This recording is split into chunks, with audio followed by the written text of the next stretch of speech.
Let me know if you can hear me clearly, please. I'm doing an audio live today, and we're going to talk about the facade of pagan courthouses. We're going to talk about that.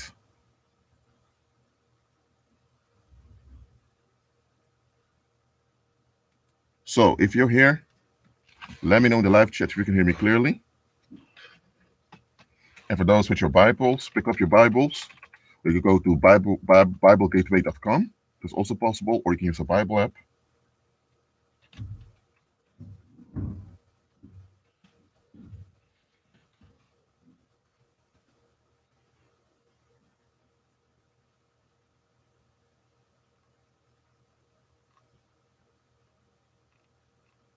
Okay, so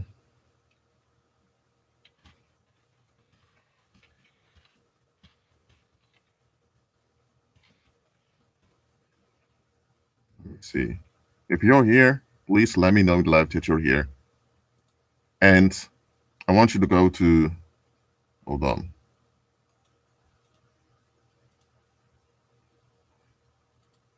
I want you to go to the New Testament.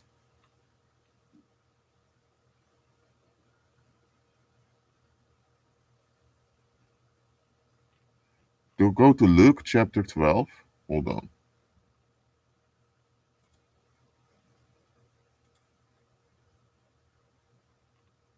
Yes, Luke chapter 12, verses 57 to 59.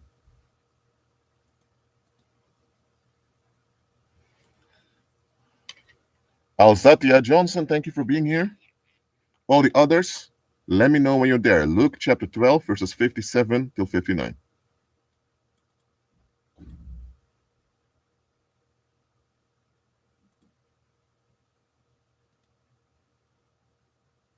Okay. Yeska Jane, thank you for being here. Rosalind Alous, or Alous, is it Portuguese? Thank you for being here. Okay, I'm going to wait one more minute, and then I'm going to read from the verse from the scripture I've given to you. So I want everyone to be there. Just one more minute, then I'll begin to teach.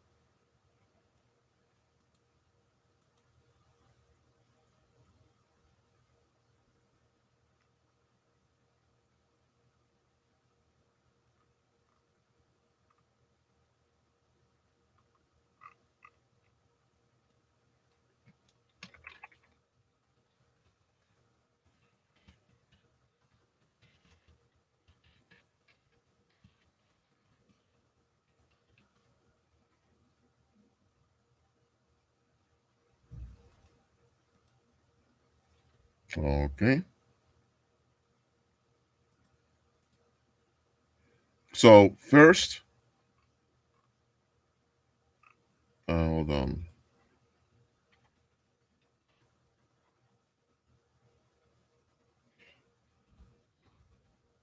There are two parts we're going to read. So I'm going to read Luke chapter 12, verses 57 to 59. This is what Christ was saying. So it's very important. This is what he said. Yes. And why, even of yourself, do you not judge what is right? Now, this is a rhetorical question here. Why don't you judge what is right? So Christ is actually telling the disciples, so these people listening, why don't you judge what is right? The fact alone that Christ asked this question is to show you that this is a worldly attitude that we need to unlearn. The worldly attitude is, if it doesn't bother you directly, it's none of your business. This is the world's attitude. If it doesn't affect you directly, then it's none of your concern. That's what the world's attitude is. The world has this magical thinking that something only concerns you when directly affects you. And that is a hoax. It's not true. If that was the case, the world wouldn't have governments in order to manage human affairs. Because on a spiritual level, everyone is affected by what goes on the earth. Rosalena, you're from Haitian descent? Me too. My paternal ancestry goes to Haiti. So thanks for being here. So, okay. So Christ asks, why even of yourself do you not judge what is right? So as believers, we ought to judge what is right. Judgment is not the same as condemnation. Okay? A lot of people confuse judgment with condemnation. It's not true.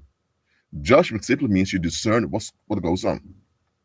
If you enter a building and you need to inspect the building to see whether the building is livable, you check whether or not it's a livable building. So you check if there's mold, you check whether the stairs are functioning well, you check whether if there are no termites. So you judge based on the evidence to prove whether or not the building is safe to live in.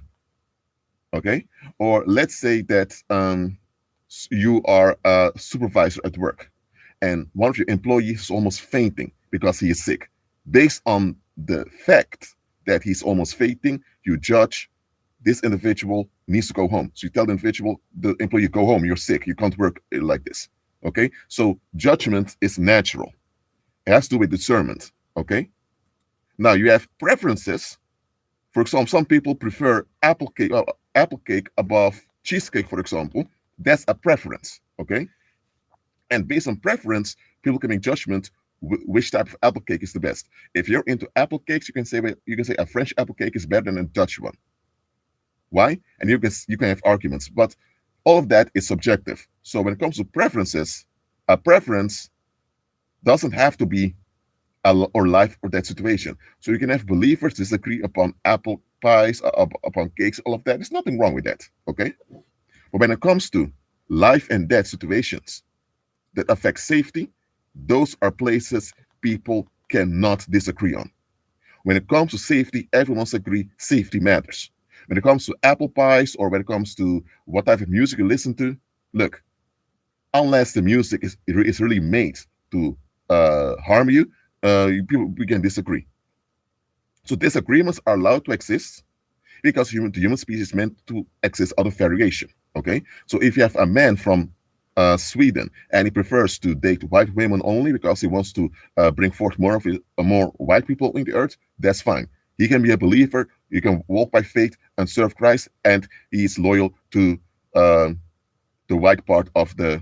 You can say the you can say the albino part of the human species. There's nothing wrong with that, okay? Or maybe you have another Swedish guy who's also a believer, and he prefers to date uh, outside of his ethnic group. Both are fine as long as they're not doing it based on fear, which leads to racism and all of other stuff. So disagreements can exist as long as they're not. It doesn't concern safety and the well-being of our species. Okay. So judgment and preferences are different, and condemnation is something we shouldn't even have. Condemnation is this doom thinking, this nihilistic, cynical thinking. That's condemnation. We don't do that. So we ought to judge. Okay. So let's read further. Verse 58 from Luke chapter 12. This is what Christ said.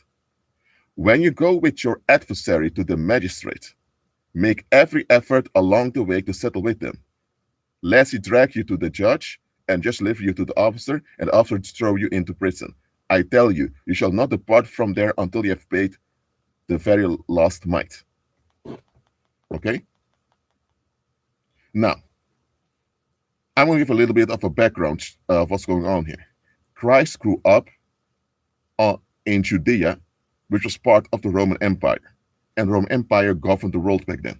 And the Roman Empire was the renewal of the Greek Empire. So it was the Greek world system that was there. So the courthouses were the Greek courthouses. Okay, so the legal system they had, and the legal system we have today in the world is based on Greek mythology.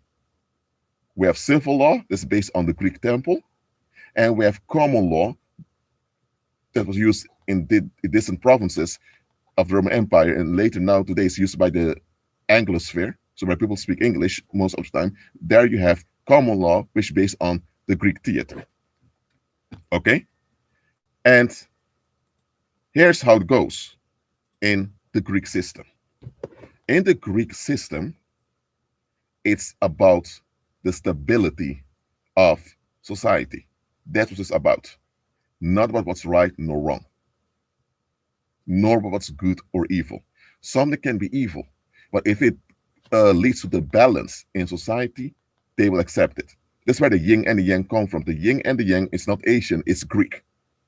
Yin and yang are comes from ancient Greece, and it means managing good and evil.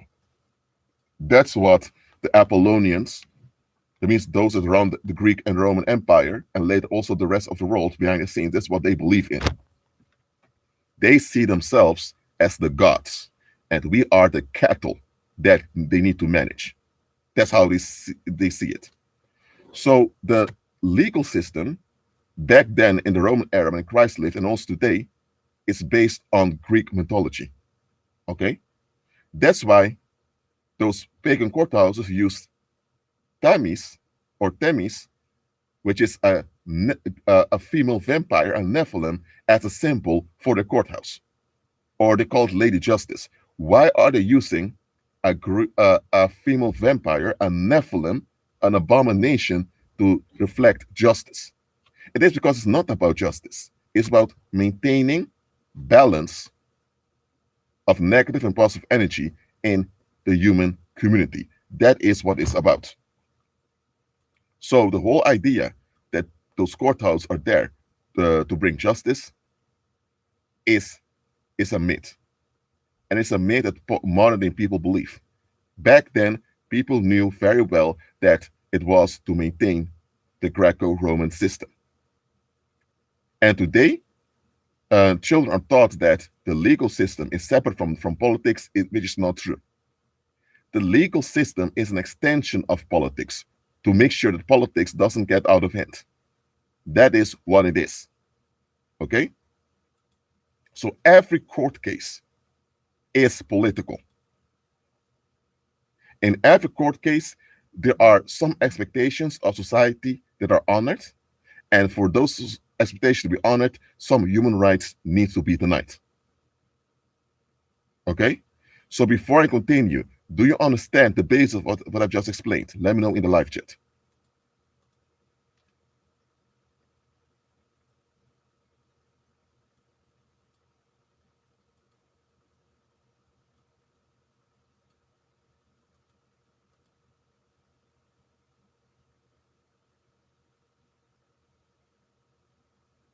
So now I can continue. So the pagan courthouses are based on Greek mythology. Okay? So it relates to devil worship. And they address you as if you are a demon. That's why courthouses summon you to come. You don't summon a human being, you summon an evil spirit. Okay? So when they summon you to come to court, they are addressing you as if you are a demon, which is an insult to the Most High and an insult to you.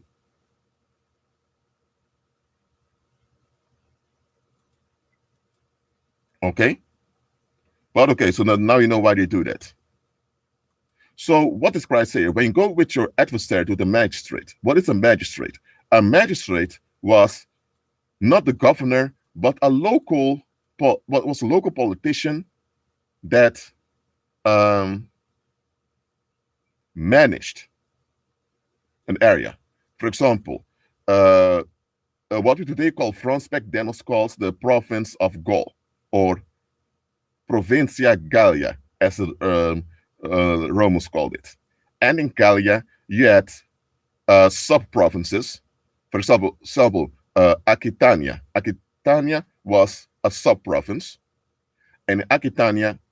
So you had the governor of Gaul, you had the sub-governor of Aquitania, and Aquitania you had districts, and a magistrate was above a district. Okay, so if there were conflicts in a community, the magistrate would often come to find out what's going on. Okay, and this is what we need to understand. As long as Christ has not returned, conflict will be something we will encounter as believers. Why? Because we're in the world, and worldlings don't get along because they are in a fallen state. Okay, And even believers sometimes don't get along due to lack of knowledge because we don't think properly. But there's a thing in the world, conflicts are settled with violence. But because violence tends to escalate since the Greco-Roman Empire, um, they enforce this legal system based on Greek mythology to master the minds of the masses. Now, before the Greek Empire, there were legal systems here and there, but they were more based on tribal or kin expectations. The Greek Empire came with what we would call a secular um, legal system that relates directly to demons. Okay, that's the difference with the Greek legal system we also have today. If you have questions, you can ask them and make sure your questions are related to the topic. And no weird questions that don't add up because you'll be on timeout. I want to risk people disrupting the live stream, whether they're aware of it or not. Okay. So that was a magistrate. So let's say now that you were selling, I'm using an example of ancient time. Let's say you were selling potatoes. No, potatoes were not really there in Europe back then. Let's say you were selling apples, for example. You were a farmer and you were selling your apples. Okay? For you to be a farmer selling apples, you need to have a water supply. Now, the Romans, okay, someone needs to be on timeout. Okay, that's gone.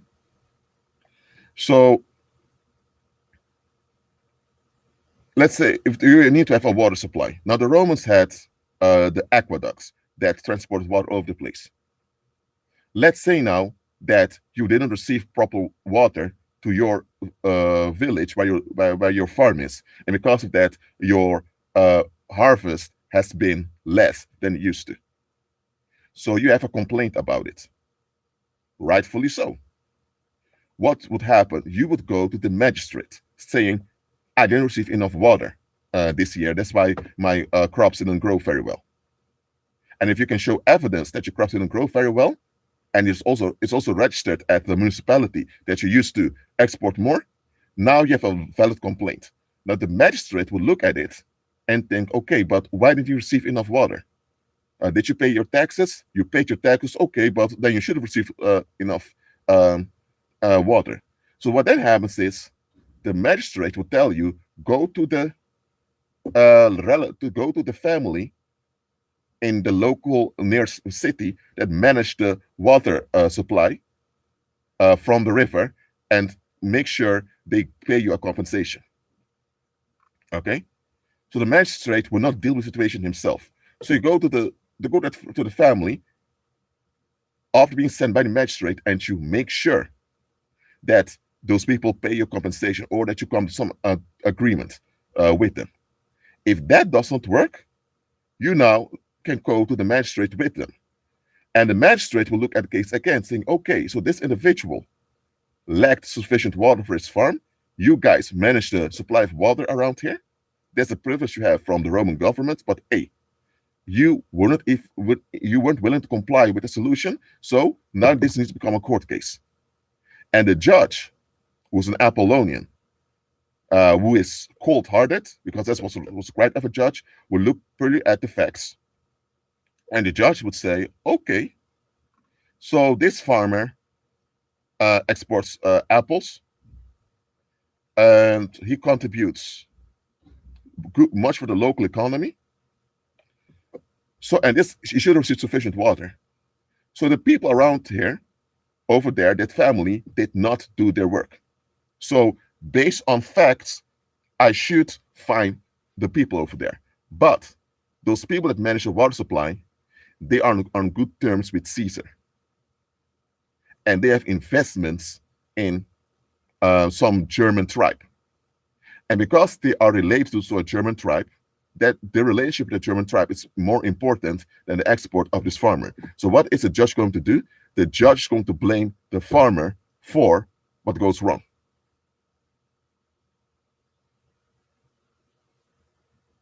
Okay, now you may think, what, Rashid? The farmer was wronged by that family that managed the water supply. That's true. So based on facts and reality, the farmer should be compensated. But the family that manages the water supply, they have economic ties with a Germanic tribe just across the border. And because the relationships at the border are more important for Gaul than the exported farmer, the judge will choose in favor of the perpetrators.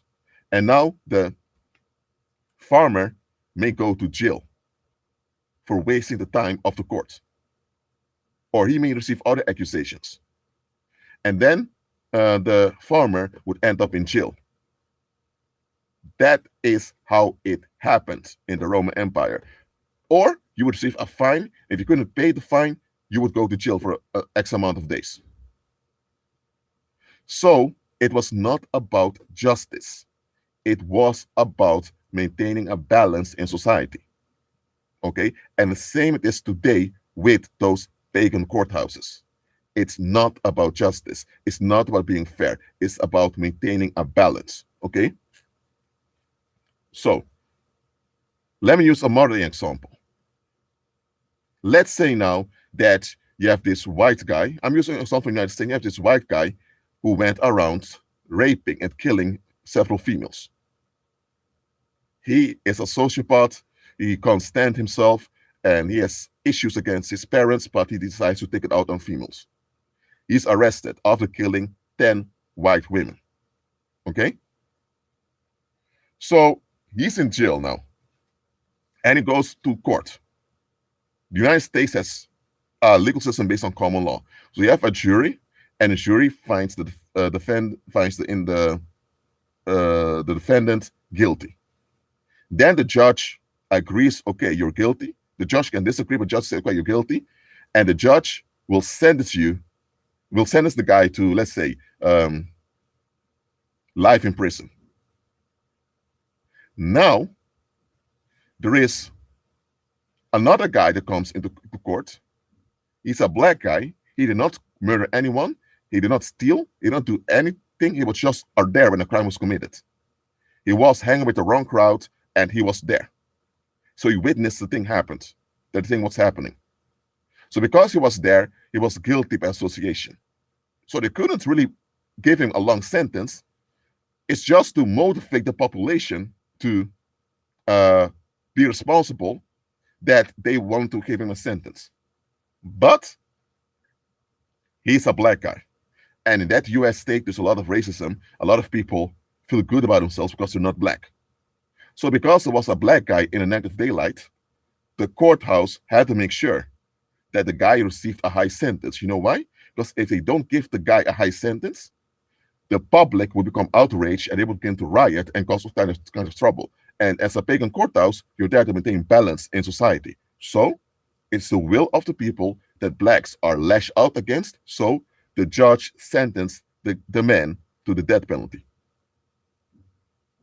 Even though it was obvious he was not the one that killed anyone, because he was with a group that did the killing, he was charged as if he was the one doing it. By law, by their own codified policies, this is wrong.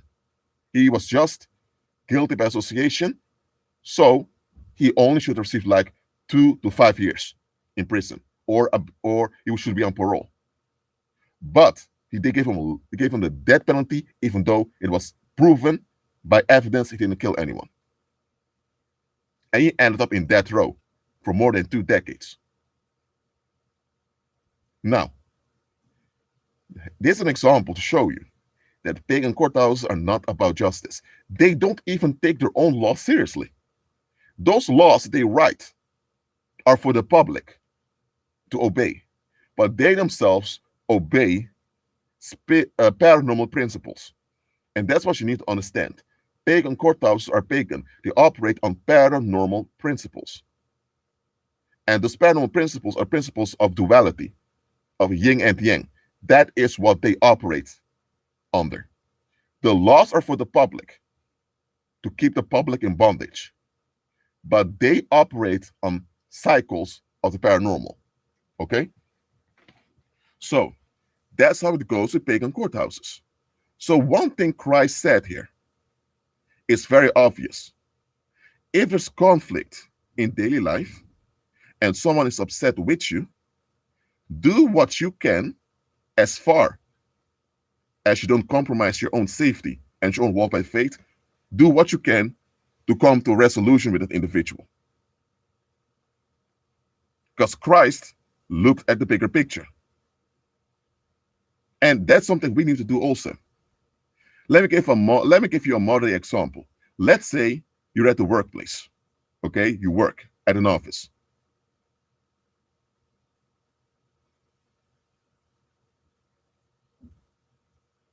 And at the office, you have this coworker who can't stand you. Let's say you're both female, okay? You have this female coworker who can't stand you.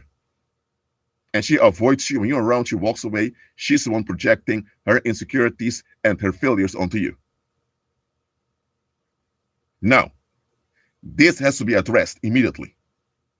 When you address this with other people, and other people also notice it, other people tell you, just let her be, man. She's out of her mind. Let her be. What do? When you're at home, you enforce spiritual repercussions on her to force her to change her behavior. And if she persists in it, she'll have to stay away from work. That's what you do. And you treat her with basic human decency, but you won't honor her because she's not honorable.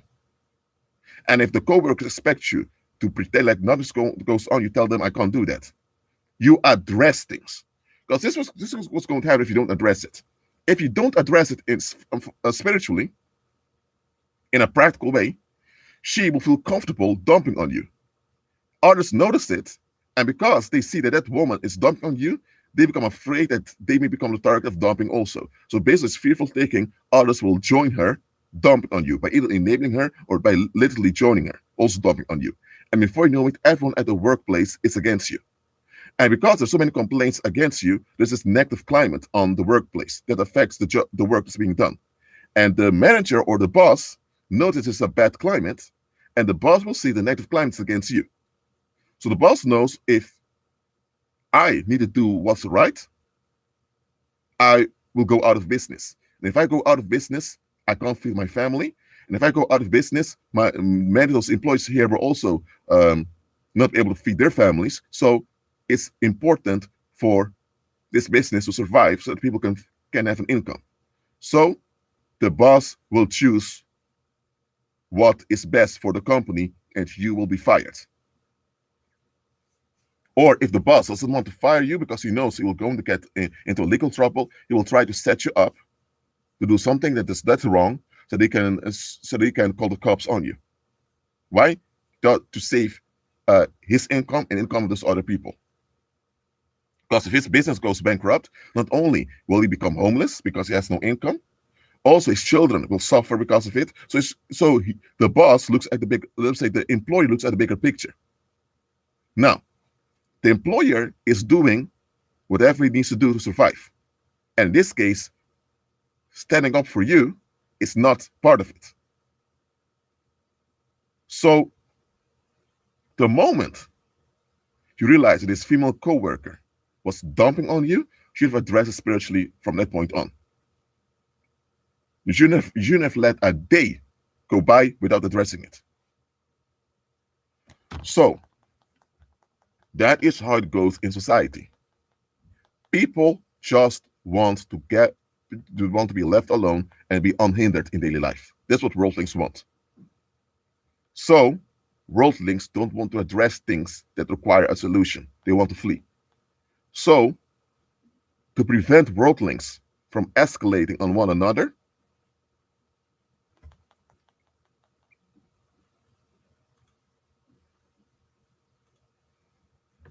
to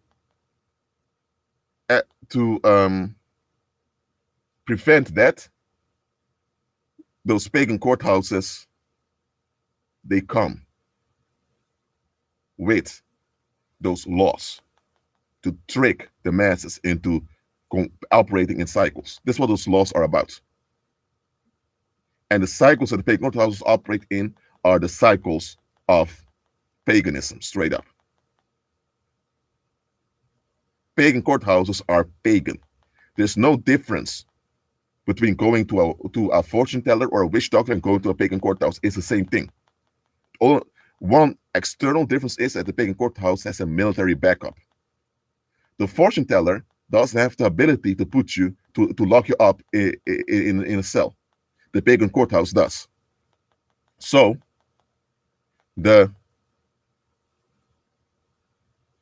fortune teller can't blackmail you with violence to make you do what he or she wants. The pagan judge can. Why? Because he has mercenaries over there that can lock you up behind bars if you don't validate their claims. But it's the same thing as going to a witch doctor or go to a fortune teller.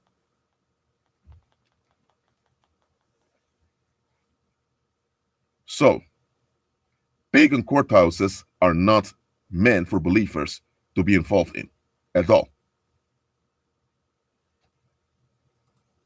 And with pagan courthouse, it's like this. It's about avoidance.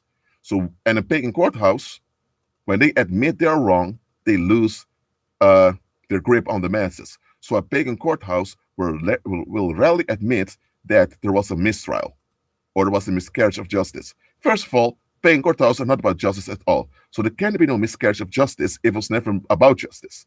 That's why if you have someone who has been set up and they got a prison sentence, and later it becomes obvious this individual was set up, why is it that pagan courthouses are not dealt with? It's because they were never about justice to begin with. That's why pagan courthouses can get away in the world by locking people up for things they did not do. Or they can lock people up for not validating their claims.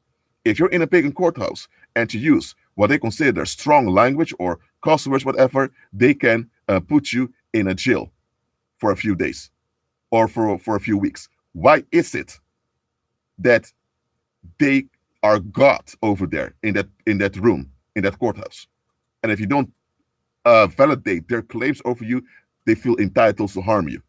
If they lock you up in jail, you can't go to your work, you may lose a job, you may become homeless, so they're causing economic, financial, and social harm to you by locking you up because you don't validate what they want. Why is it that they feel entitled to do that? Because pagan courthouses are all about using violence to maintain stability in the community.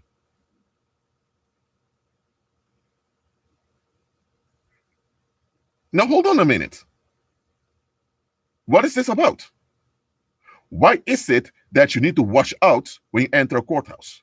If a courthouse is about justice, and justice is something the community needs, you should feel safe and comfortable going there. But when you go to a pagan courthouse, you have this formal style over there. And if you don't comply with the formal style, even if you didn't commit a crime, they will harm you by locking you up. In the past, you could even receive flogging. They would whip you publicly, harming your physical body, humiliating you to the public, destroying your reputation. What is that about?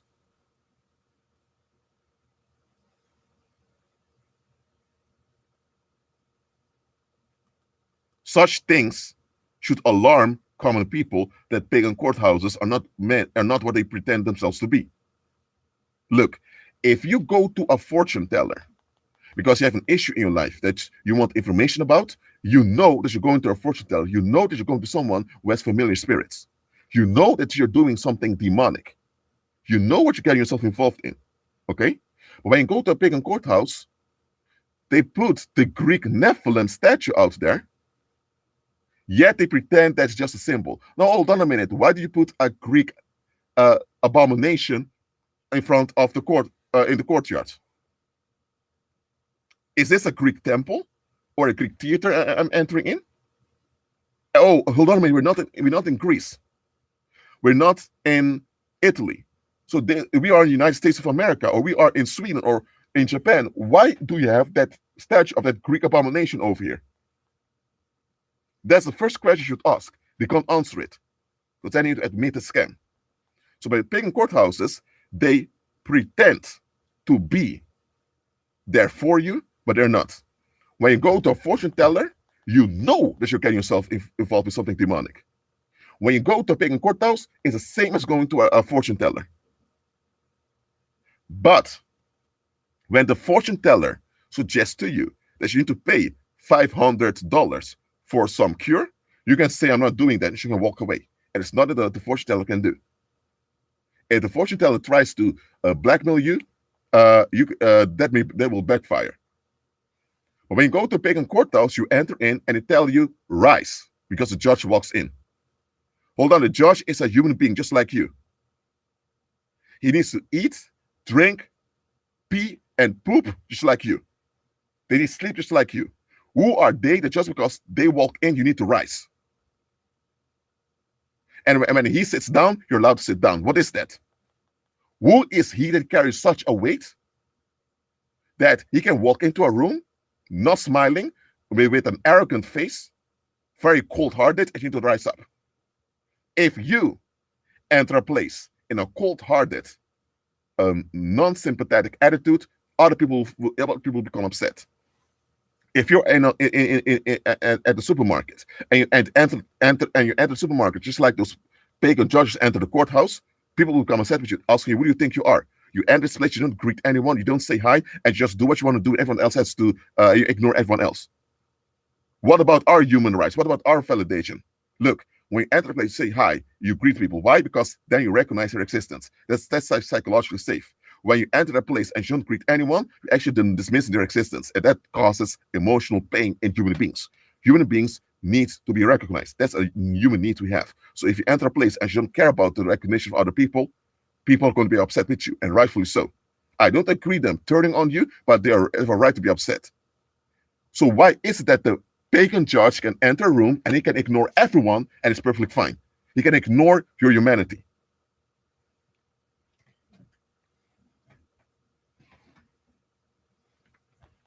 Ask yourself this.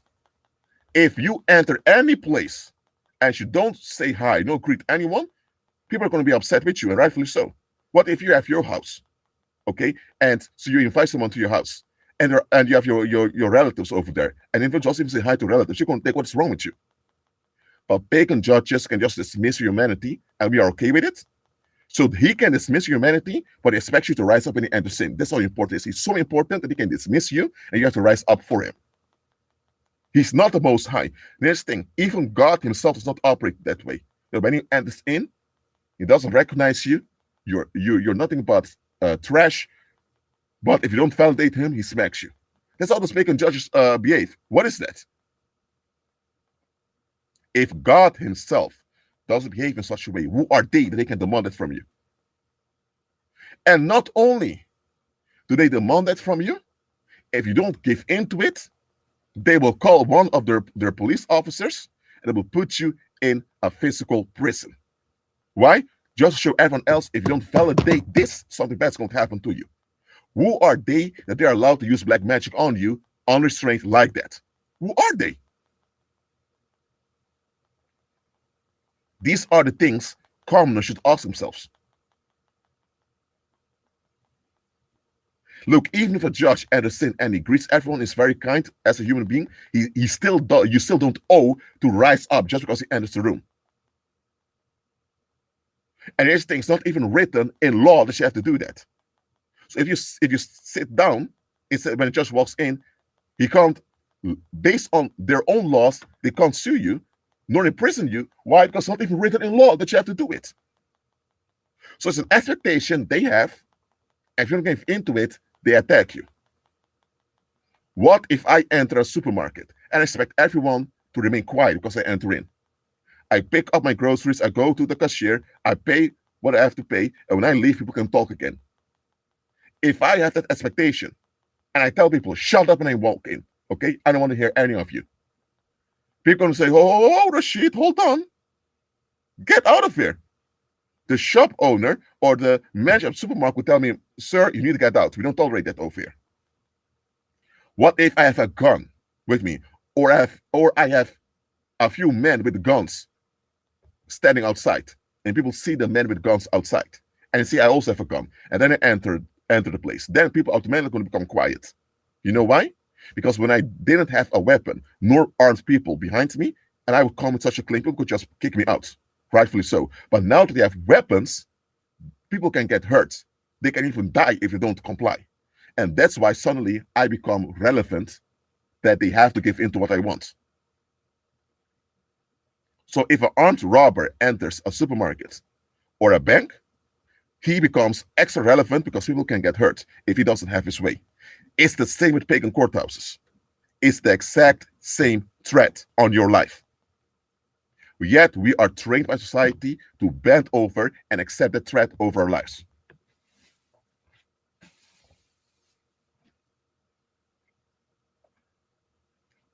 Pick up that behavior of pagan courthouses and apply it in any other circumstance and see if people would accept it. They wouldn't. So why do you accept of pagan courthouses? Because people have been tricked and blackmailed into accepting it. Before I continue, do you all understand what I've just explained?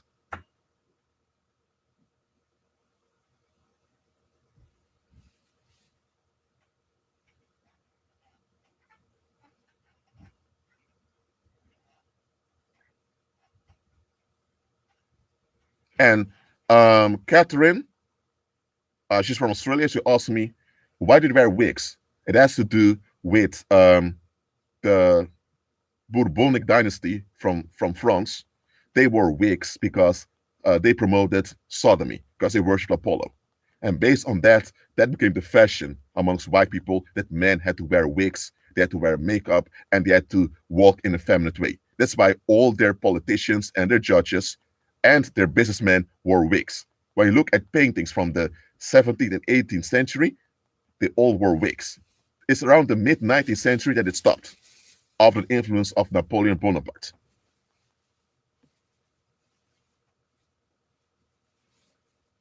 Okay? So, understand now that pagan courthouses operate in the same demonic power as the witch doctor does, or as the fortune teller does. So, what do we do about it? We shut down their black magic, is what we do.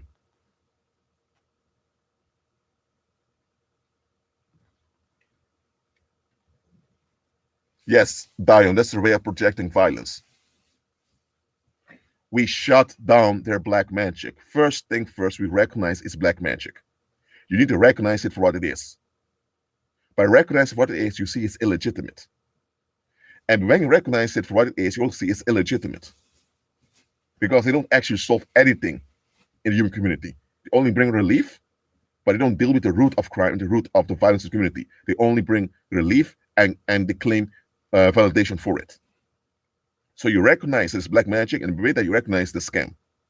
Thirdly, you pray, decree, and declare that they will experience disasters day and night when it comes to you. Do this. When you do this, you decree and declare disasters on those pagan courthouses when it relates to you. I'm telling you, if anyone out there files a police report against you, and the police report goes to the prosecutor or the public defendant, as he's called also, the public defendant will look at the case, and when he's looking at the case, suddenly he'll get his intuition, his alarm, his inner will go off. He'll feel danger when you reach your name, and that's sign to him, leave this case alone. And he knows that if he ignores his intuition and proceeds to prosecute you, there's going to be extreme repercussions on the courthouse and everyone involved in it. He knows it. That's why you have believers out there. No public defendant, no prosecutor dares to prosecute them. And no pagan courthouse summons them. You know why? Because the moment they come near the pagan courthouse, the demons are trembling. The moment that believer comes near the pagan courthouse, the negative energy is shut down. And once negative energy shuts down, their power is gone.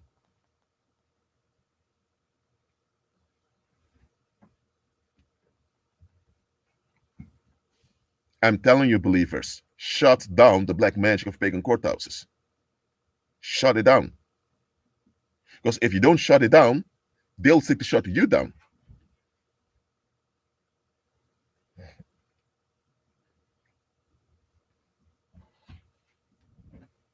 So, as believers, that's why we avoid conflict with worldlings as much as possible. Sometimes we tolerate some of their expectations just so that they don't escalate against us. Not because we're afraid, but because we want to avoid unnecessary drama. And that's what Christ told us. Okay? Because here's the thing. If the contention against you becomes so big that that eventually it will become a political matter. And the moment it becomes a political matter, pagan courthouses will step in. And that's why don't wait till you get a summon letter from the pagan courthouse to start doing your prayers and decrees declarations. Do it from now on. If you live in Australia, in the state of Victoria, for example, put all the pagan courthouses of the state of Victoria under severe judgment. Afflict them with repercussions. Afflict them that all their windows are broken. Afflict them that wherever those judges and those magistrates are, that they become the target of ridicule. Afflict them that thunder and lightning keeps haunting their buildings. Afflict them that they will have IT problems. Afflict them that earthquakes will cause the prisons to break open and that all the prisoners are free. Afflict them with decrees, declarations. Afflict them. Because if you keep on afflicting them, then they know those worldlings we can get away with demanding validation. But that Catherine over there or that Aussie guy over here, no, no, no, no, no, no, no, no, no. When you read her name, burn the case, or else we are burnt.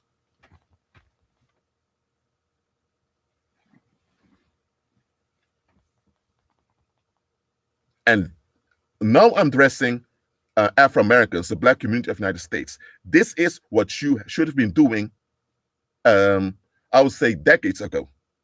How many Black folks have been in prison for things they didn't do? How many Black folks have been executed for murders they don't commit? And it keeps happening over and over again. And there's a thing. To many of you Black Americans, you have a very dumb attitude. I'm straight up. You keep trusting those pagan courthouses, even when it's obvious that they're not working in your favor. You even have Black people becoming judges and the public defenders, all of that. Why? Because they want to integrate in American society. They think they can use a pagan demonic structure to bring justice. Sorry, but that's delusional. Me, I don't want any association with pagan courthouses. Because pagan courthouses present themselves as this noble institution to help people out. They're not. They are a cult. They are a pessimistic, cynical cult. That's what they are. And the only way you can be part of that cult is if you're pessimistic and cynical as they are. Facts. No human being that's decent and that wants to have a healthy mind, no human being that's decent and that values their mental sanity would remain associated with pagan courthouses.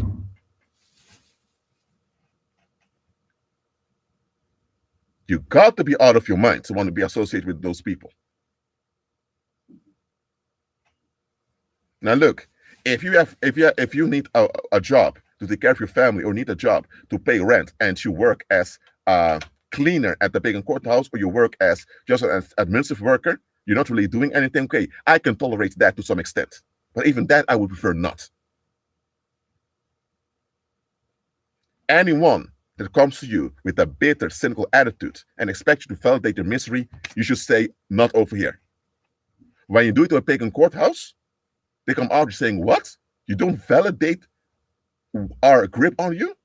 We'll see what we do to you. Were they allowed to do it? If a gang from the streets would do that, we would say that's wrong.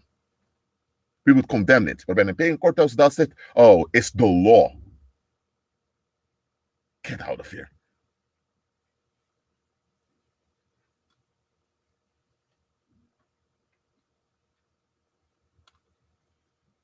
Come on now. And here's the thing. If it's about justice, it should be free. If it's about justice, it should be free. There shouldn't be so many legal fees involved.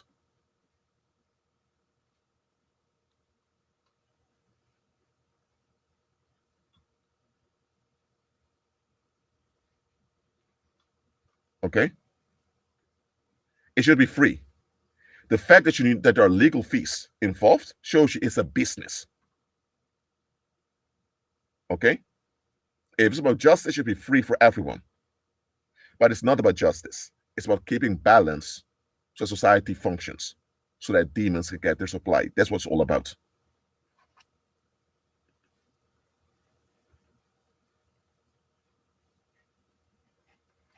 And look at what I'm saying here. Those pagan courthouses, they do more harm than good. Okay, let's say you have a gang. And let's say, let me take, for example, an Australian example. Let's say in Melbourne, Australia, you have this gang of that goes around breaking into shops, or they're dealing drugs and all of that. And people are saying that gang is dangerous. They're harming the Australian society. They need to be locked up. We need to keep our society clean. Well, people, all that. Okay. Let's look at the facts. Okay. It's a youth. It's a gang. How many people are part of the gang? 30. Oh, 30 people are part of a gang. Are they Australians or are they foreigners? They're all Australians. Oh, they're all Australians. Okay. So you have 30 Australians that form a gang. They sell drugs. Where do they get the drugs from? Oh, it's imported from overseas. Oh, so they get supply. Uh-huh. Oh, and where do they sell the drugs? Drug dealers, like 50 of them, go around selling it. Who purchased it? Australians purchased it. Who are the people purchasing the drugs? Drug addicts. Where drug addicts come from? They're people from the Australian society. Why are they into drugs? Oh, they have emotional issues. Oh, how did they develop these emotional issues? Oh, by neglect of Australian society. Ah, now we're getting somewhere. So you have people that were neglected by their own communities. They develop mental disorders and emotional issues. And because they can't address the community and say, hey, I need help, I have mental issues, they can't do that because society will say that they're being burdened, that they are bothered, because worldlings who want to be bothered, when you have issues caused by the same community, they blame you. So because people don't want to be victim blamed nor attacked, they decide to cope with it by taking substances. And this is what the gang is exploiting. So hold on. If the Australians would be more loving and kind towards one another, you won't have so many Australians with mental and emotional issues, and you wouldn't have an open door for drug dealers to sell drugs. It wouldn't have happened. But now, everyone's on that gang needs to be kicked out of the streets. So they send the Australian police to arrest all of them. They have a whole undercover operation. They arrest the whole gang. And now there's a pagan courthouse that needs to sentence them to prison. And once they do it, the Australian society claps and saying justice has been served. No, it didn't. There's still many Australians walking around with mental and emotional issues caused by neglect by the same community. So nothing has been solved. Nothing, no healing has taken place. Only a symptom has been attacked. You attack the symptom and pretend like you solved something. That's what pagan courthouses do.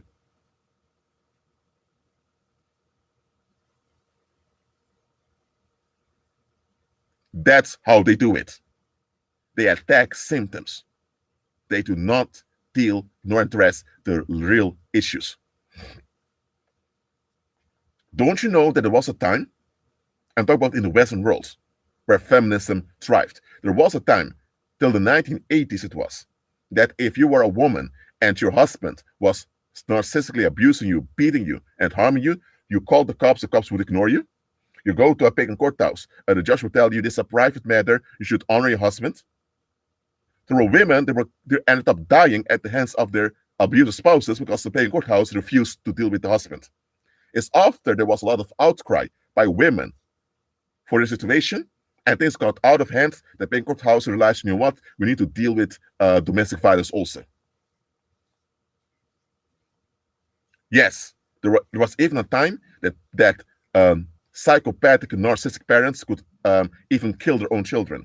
In the German Empire, that's in this late 19th century, early 20th century, as a parent, if you had a child till 1.5 years old, you could kill your child, and the pagan courthouse would ignore it, saying, well, maybe you're disappointed with the parental responsibilities, so when you kill the child, they would often leave it off the hook. So a lot of German people began to kill their 1-year-olds. It happened.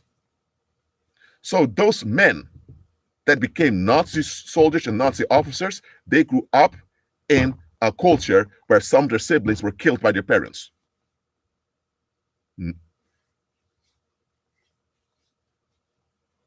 You could abort your child, and both before and after birth. So you could get an abortion as a woman, as well as after the child was born, you could also abort the child. Abort simply means, to abort something simply means you end something. If you're about to start your own business and you're arrested, they abort your plan to start your own business. To abort something means you stop it.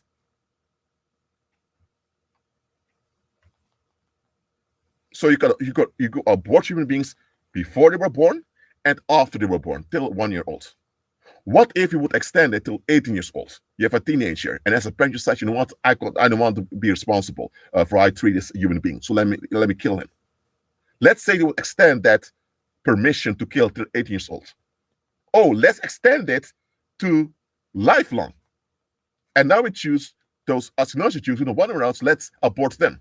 That's what happened in Nazi Germany.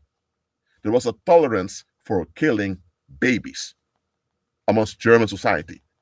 That's how the Germans got the relief. And this increased into genocide. But those pagan courthouses got along with it. So those pagan courthouses were responsible for Hitler's rise. And don't you know that there was a pagan courthouse that was fancied by Hitler's rhetorics? Because Hitler was a terrorist. He committed a terrorist attack in the German Empire, which then was the Weimar Republic. So he was about to go to jail, but in the pagan courthouse, Hitler asked for a time to give an appeal, and he held a political sermon over there, and the judge was impressed. It was the pagan courthouse that later helped Hitler get out of prison and helped him get into politics. And from there, Hitler had this workers group that he took over and turned into the Nazi party. So it were the pagan courthouses that financed and sponsored Hitler. Oh, but nobody talks about that. Nobody talks about that.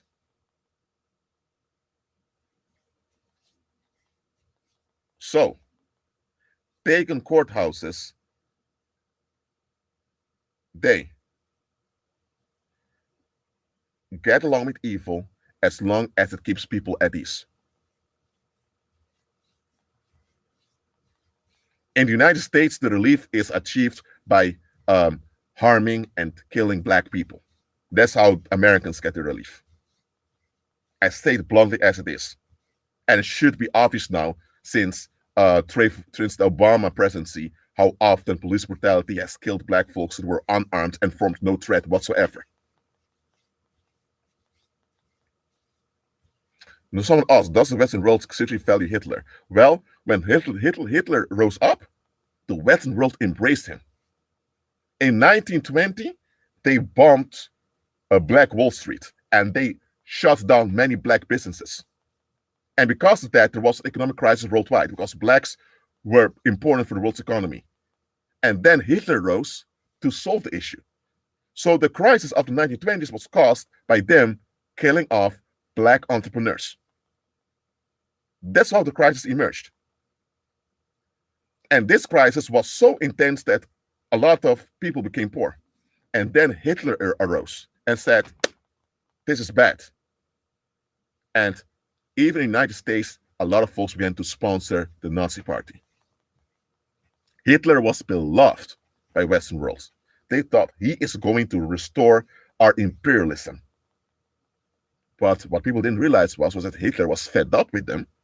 He hated himself that he was part of that people, and Hitler and his suicide cult, the Nazi Party, later destroyed Western imperialism.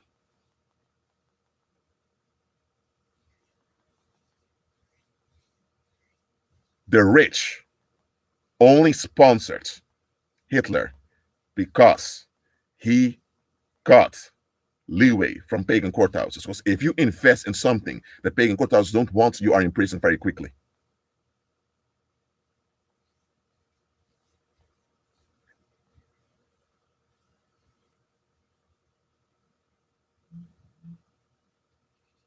So, pagan courthouses, that's what they are.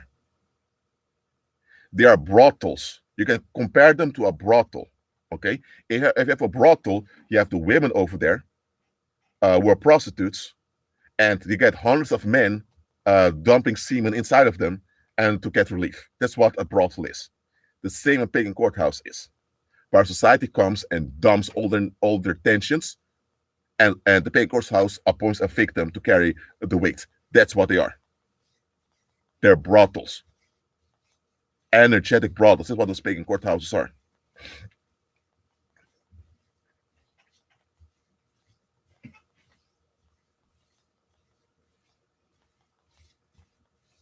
So,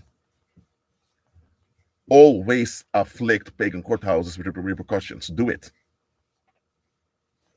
Especially you black folks. Especially you who are listening to this. Afflict pagan courthouses. And also avoid those black churches that you love to go to. Look, I'm glad we as black people, we have our own culture. We like to be loud and all of that, but please avoid those black churches because they don't help you at all.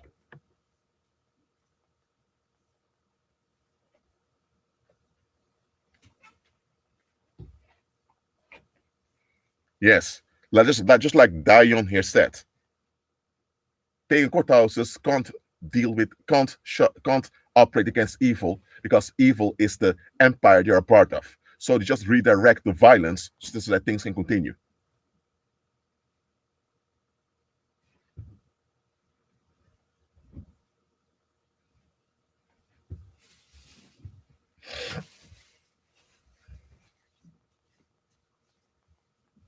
That's all it is. So, do you understand what I've just explained? Also, an example I've given from history.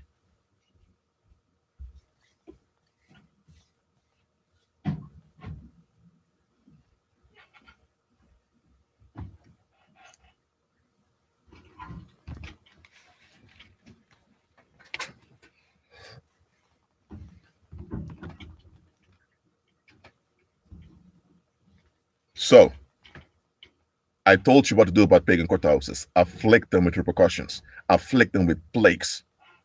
It's only when they suffer loss on a daily basis that they will comply with what's right. Now, they will still be paying courthouses. They will still deceive the masses, but at least when it comes to believers, they know not here.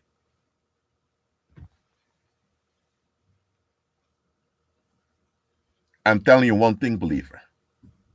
If you validate the claims of pagan courthouses, you are committing treason to the Heavenly Father. You are committing idolatry.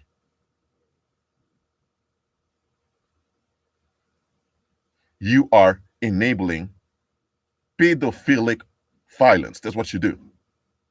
Because it's a Greek system of ancient Greece that worships Apollo, a sodomite pedophile god. So if you validate those pagan courthouses, you're validating Apollo, the beast, who's a pedophile and a sodomite. So you are enabling collective pedophilia when you validate those pagan courthouses. That's what you do. In the past, all those judges were sodomites and pedophiles. Today is likely different, but in the past, you had to be a sodomite and a pedophile to be part of a pagan courthouse. You couldn't even become a judge without being part of it.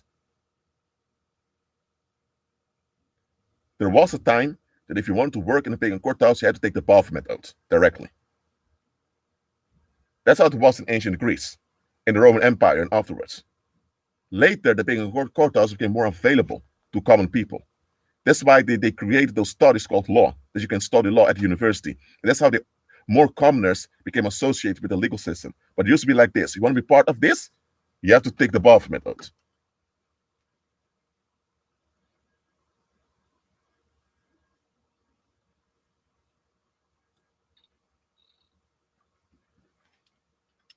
And that's why celebrities are terrified of pagan courthouses. Why? Because those celebrities took the Baphomet oath. And those pagan courthouses, they serve the Baphomet oath. So when the pagan courthouse turn on you as a celebrity, there's no way for you to go. That's why those celebrities, when they see a real believer operating in their talents, they praise the believer. They even want to be inspired by you. And you're thinking, what? How come this millionaire celebrity is following me on Instagram? How come this politician is interested in listening what I have to say? And it's because you are real, believer. You are real. They're fake. And they're bounded by blood oaths, confirmed in dark room sex offending. That's what they're bound by. You're not.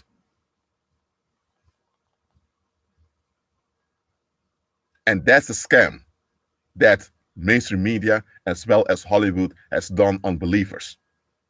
To let us think that we're nothing and that the world has something to offer. They don't. They really don't.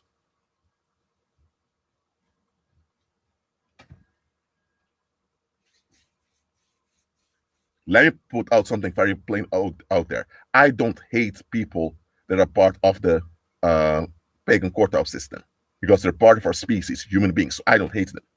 But I will not tolerate their BS. I will not excuse them for what they're involved in. I won't. So if they persist to enable Satan raping our species, they must get their asses whooped, just like Satan gets his ass whooped by our fate. That's how it has to be.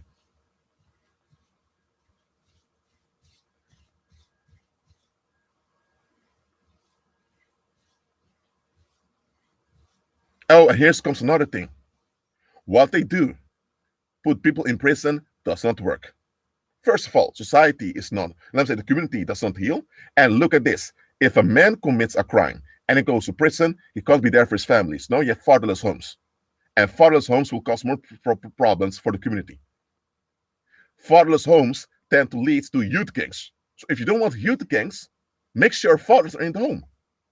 So if a man commits a crime and he's a father, deal with him, say, okay, you're going away for a few months, you're going to a camp, and we're going to train you to be a responsible citizen. Do that. No, they don't.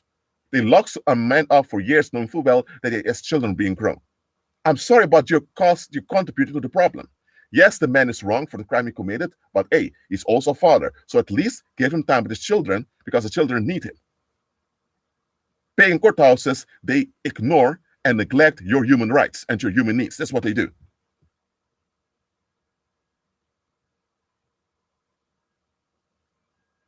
Pagan courthouses operate in hatred. They operate in hatred. So we don't hate them, but they hate themselves. Because if they had some bit of natural self-love, they wouldn't want to be involved in pagan courthouses.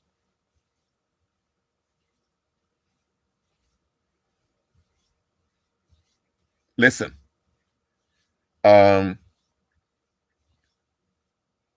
if someone works with the police and they certainly think they're doing a good thing for the community, they're just deceived. That's different. But the moment you're about to graduate and get a higher rank in the police, you will know it's Freemasonry and you have to become a Freemason. That's what all police worldwide. The moment you want to become a chief in the police, you have to be a Freemason. So women are excluded by default. So just an officer that goes on the street, just an officer that arrests people, they can be innocent because they're deceived. But their chiefs are not. So sometimes the officers want to arrest someone, but chief says don't arrest an individual.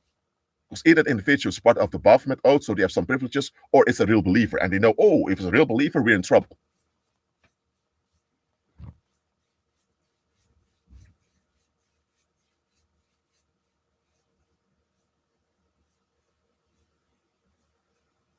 They operate in hatred towards their own species. That's pathetic and that's betrayal. That's what they do. I want us to get through to you believers. People involved in pagan courthouses as well as people that lead the military and the police, they operate in hatred towards their own species, us. How can you honor such people? You shouldn't. Yet they say, but Rashid, we're doing it to make sure violence doesn't escalate in the community. Shut up. If you don't want violence to escalate in the community, you first of all would submit to the Heavenly Father by obeying Christ. And by obeying Christ, you would unlearn violence that the society has taught you. And by doing that, you'll be shut down violence by faith. That's what you should do. And all the organizations you will build will be there to serve Christ. But no, you don't want to acknowledge the Heavenly Father, but you do bend over to Apollo and those Greek abominations. You take over the cynicism of demons, and now you want validation from the rest of the human species. And if you don't give to you, you think you have a right to afflict them. Get out of here.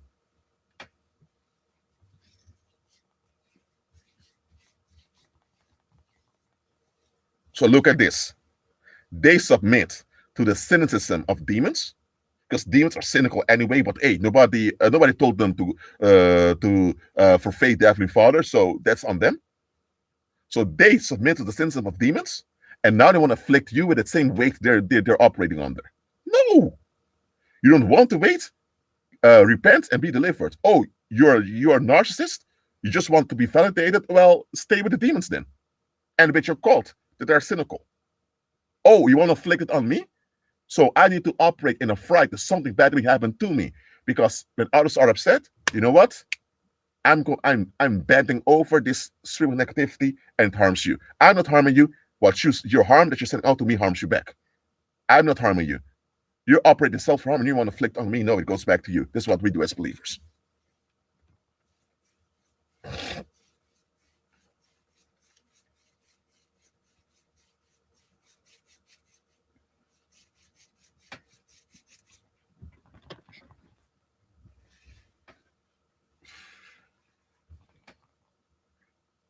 The moment we as believers are on code with the Heavenly Father,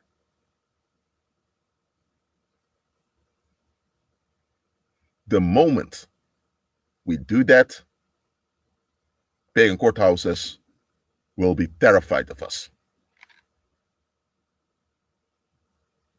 When we do that, we will experience daily abundance as believers.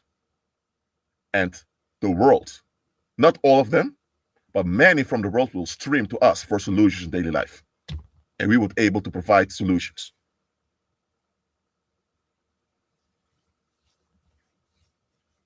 When I see a police officer, I see someone that's deceived. I see someone that wants to do good by using evil. So I don't bother with that. When I see a racist police officer, I see a creep that wants to dump on others. When I see a police chief, I see a sellout. That's what I see. When I see a pagan judge or people are involved in pagan courthouses, I see traitors.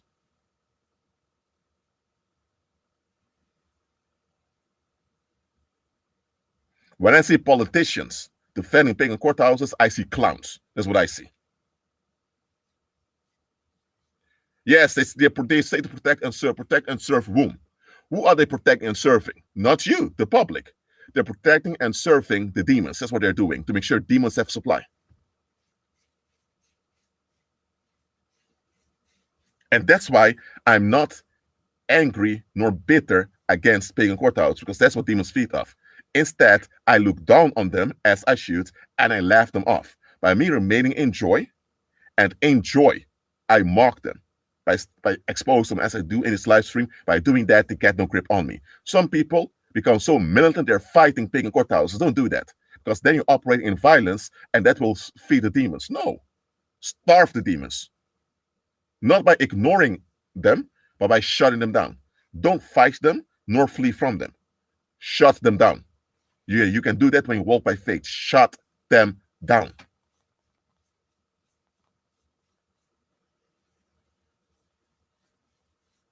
Look, if you are in Australia and you are a judge, I expect you to wear British symbols, because Australia was extension of Britain before it became independent. and culturally is still seen as an extension of the Anglosphere. So I expect you to wear English symbols of the native English population. That's what I expect you to wear. If I come there and you wear black and white, you wear a wig, which is a sodomite symbol from the Bourbon dynasty. If I see all that and I see that Greek statue, I know that you're a coon. You are a sellout.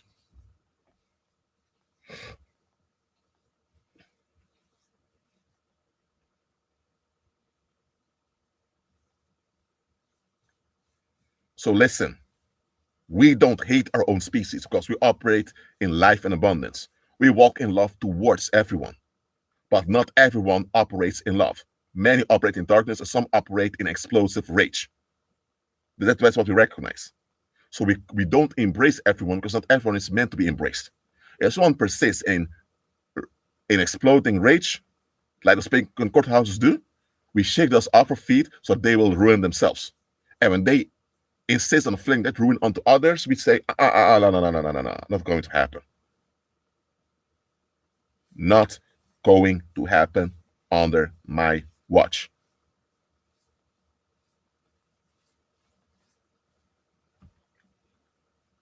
And those corporations that they're protecting carry the names of demons often. Have you noticed many of those corporations, not only do they use ancient Greek symbolism, they often sometimes use names of Greek gods in them? Come on. That's no coincidence. That is no coincidence, believers.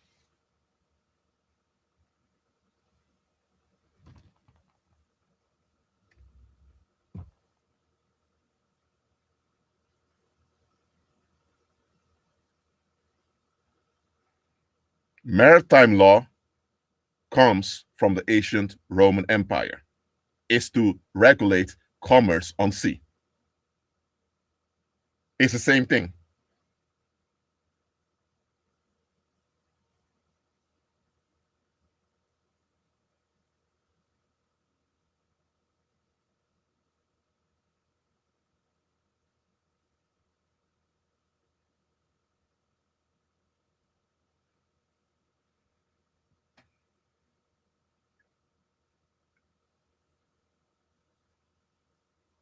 So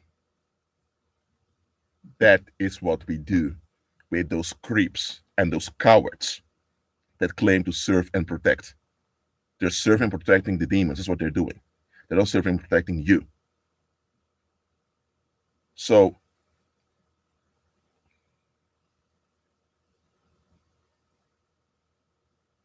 worldlings, let me say this, the demons have to offer a worldly escape so that worldlings can turn to Christ.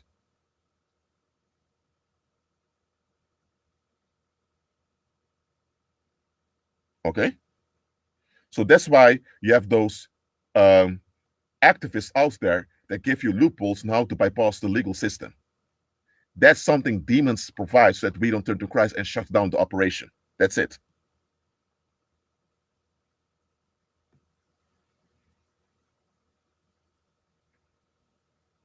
I've seen a Truman Show, and the Truman Show shows you that those that govern this world, they scam us into fear and fright to serve the demons that they are protecting.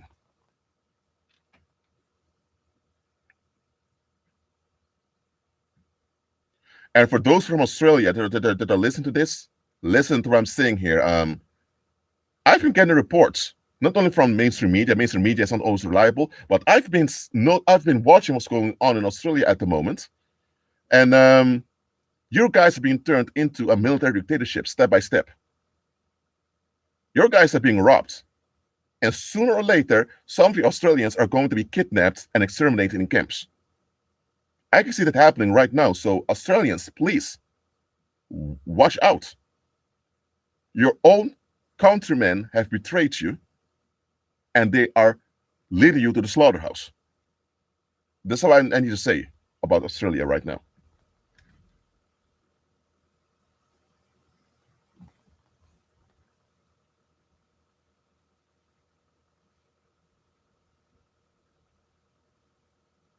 So, oh, and here's another thing. They want to unify Australia, New Zealand, Canada, and the United Kingdom in a second British Empire. That's a fetish that they're having at this moment. That's why Brexit is happening. So I'm not sure if this plan is going to succeed, but they've been planning this for decades. This plan to have a second British Empire, it's around. So, but for this empire, they will need to bring sacrifice. In Australia, you are going to be the sacrifice this time. So beware.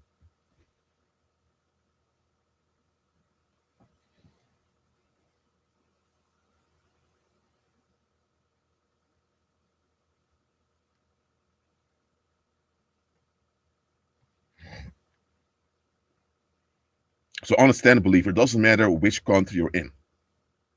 Pagan courthouses are the last straw that the enemy has in keeping us strict. When politics is exposed, when Hollywood is exposed, when mainstream media is exposed, pagan courthouses are the last thing worldlings tend to rely on for their security. The moment you expose pagan courthouses, you won't trust any of the other stuff.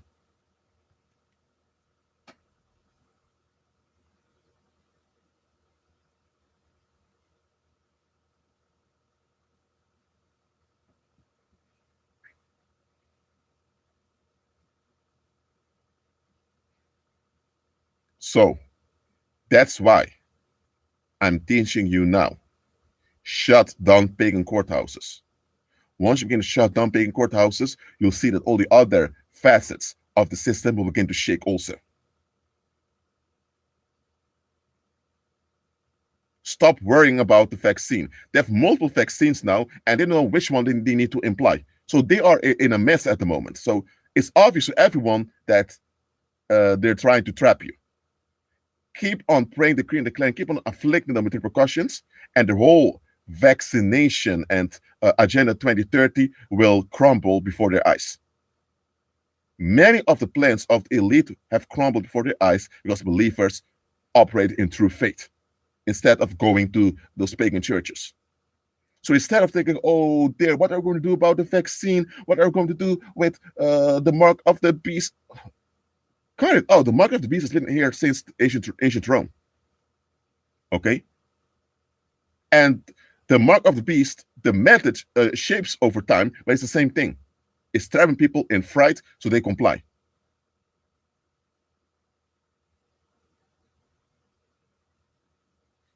So, shut them down. And not only paying courthouse, do the same with any stronghold of negativity in the community. Don't go after the drug dealers, even though they are to blame. Don't go after drug cartels. Don't go after those prostitution rings directly. Why? Deal with the root of it, because once the root is dealt with, those fruit organizations can't last. Why do you hate the criminal, but you love the legal system that brings forth the criminal? Don't you know that you can become a criminal overnight? If they decide wearing a mask is mandatory, and if you don't wear a mask, you are a criminal, you get the criminal records, you can become a criminal overnight. Criminals are not born, they're made by the community. Criminals are made by the community, by neglect and by propaganda. So why do you hate the criminal, but you love and cherish the abomination called the pagan courthouse? That's hypocrite. That's an abomination right over there.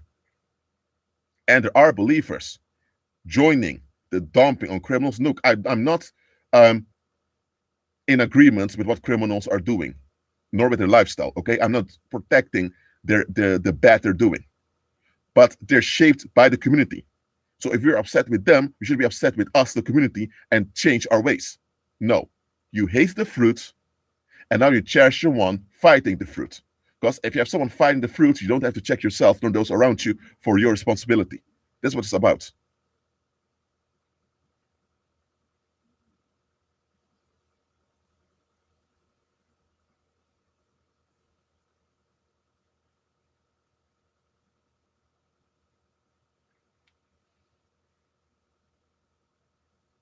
Why do you hate the terrorists, but you don't hate the systematic economic oppression of the minorities that bring forth the terrorists? Because many people that ended up in terrorism, they thought they're joining a good cause to fight evil. And they realized, okay, to fight evil, you need to have violence because violence works.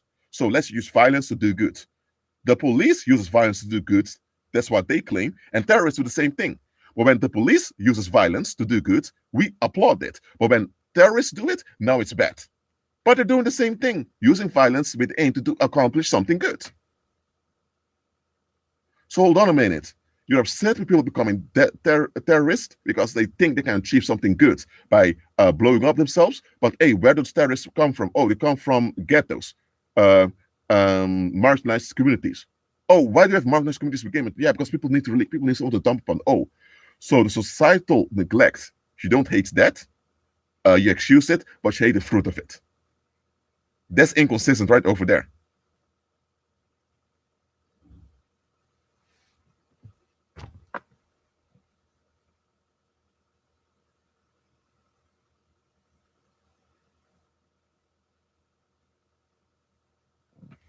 I don't know why you're asking about those 5-point rings, but they are of the pentagram. That's what it relates to. That's to do with calling upon the forces of nature, which are really deep. There's no such thing as force of nature. That's a term pagans use to hide the demons.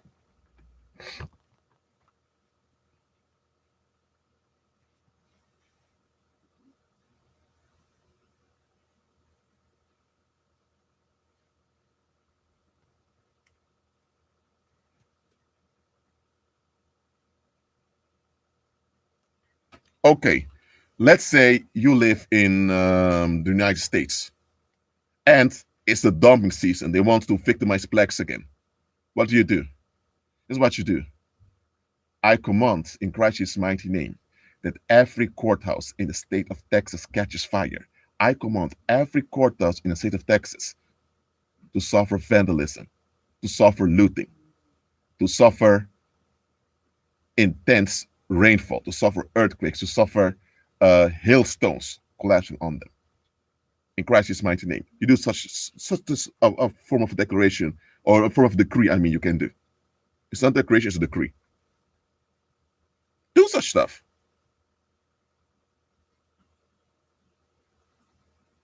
The moment you're on their neck, they leave us alone. If you enable their stupidity, they'll be on your necks and necks of your children. And that won't end up well for you, nor any of us.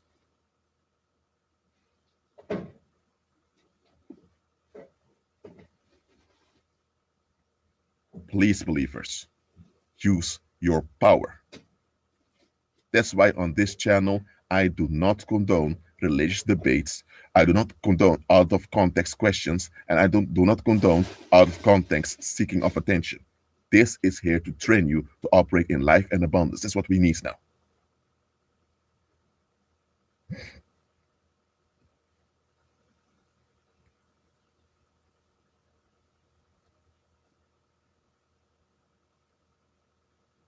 The moment believers operate in power, those pagan courthouses become irrelevant because believers will be the one managing issues on the earth as the Heavenly Father intends.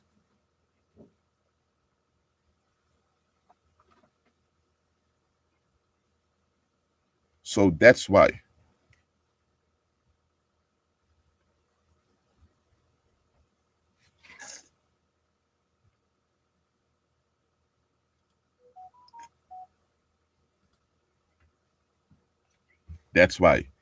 we need to walk by faith right now.